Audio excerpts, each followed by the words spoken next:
What we did on Wednesday was one act of resistance, but it is nothing compared to the 60 years of Palestinian resistance against Israeli apartheid. We were there as Jews and Israelis to declare that that consulate in there, that country, does not speak for us. Israel claims to be massacring Palestinians to protect Jews. Israel does not protect me. They do not speak for me or for the Jewish people.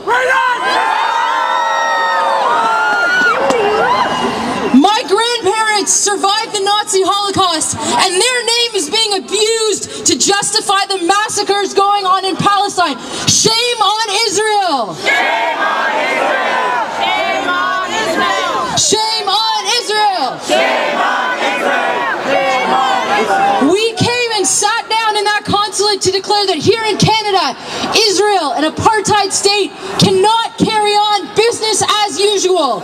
We shut down Israel business as usual for one day, but we need to shut it down until they comply with international law.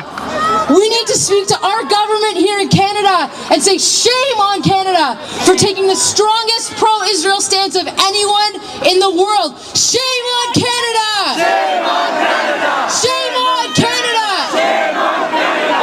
Shame on Canada! This is all part of direct action we need to take to the streets and get out there in support of the Palestinian cause.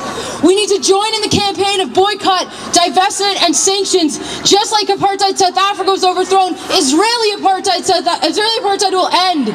Boycott, divestment, and sanctions. We need Canada to cut its military, economic, and political ties to stop the billions of dollars of military trade that is done between Canada and Israel. And children and women of Palestine and of Gaza.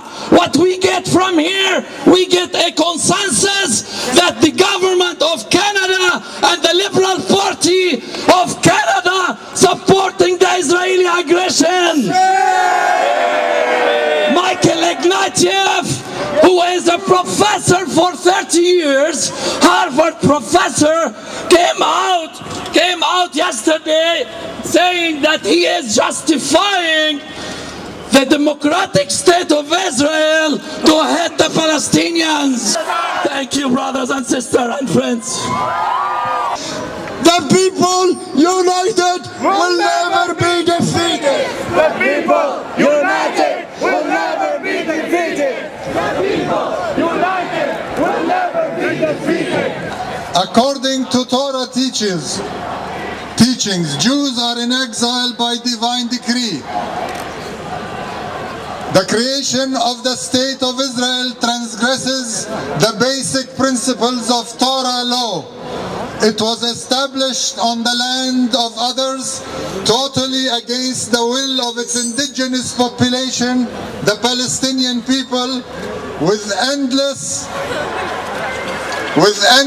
and continuous oppression of its people, including murder, brutal beating, confiscation of their properties, and baseless imprisonment. That's part of the message, so I'll stop there.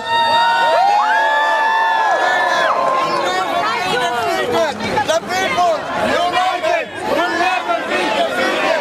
The people united will never be defeated.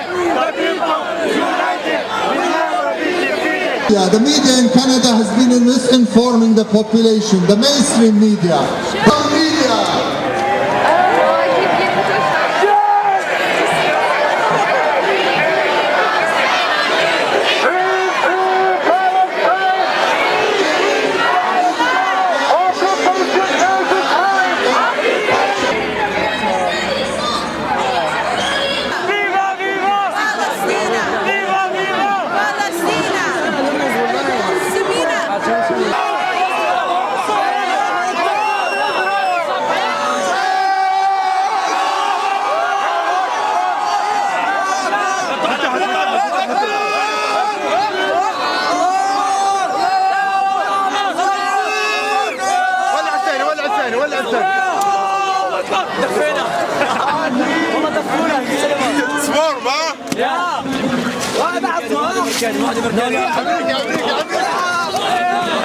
American. USA!